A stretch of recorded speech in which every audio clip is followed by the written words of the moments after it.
High, hello. আমার একটা পুজোর গান হচ্ছে, আমরা সবাই মিলে হুই হুই করে গানটা করছি। তবলায় ডাব হয়ে গেল, গিটার হলো, সেতার হবে। সো গানটা আমার সুরে আর দীপ্তি মান্দার লেখা একটা এখনকার যুগের পরিস্থিতি নিয়ে একটা লেখা গান।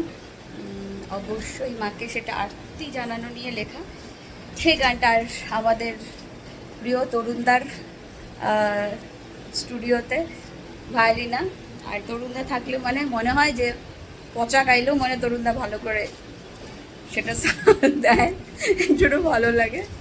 বিশ্বাসের জায়গা তরুণদা। তো তরুণদা বলছে বর্ষাকালে ছাতা। লোকটাকে দেখে মনে হয় না লোকটা বিচ্ছু, কিন্তু কিন্তু খুব ভালো মানুষ একটা। আজ অবধি আমার যতগুলো কাজ হয়েছে বেশিরভাগ কাজ আমার তরুণদা, আর তরুণদাকে বলতে হয় না আমি কি চাই, সব তরুণদা জানে। তো বাকিটা ক্রমশ প্রকাশ্য, দেখা যাক কিরকম হয় আর তোমাদের কেমন লাগে সেটা অবশ্যই জানার বিষয়।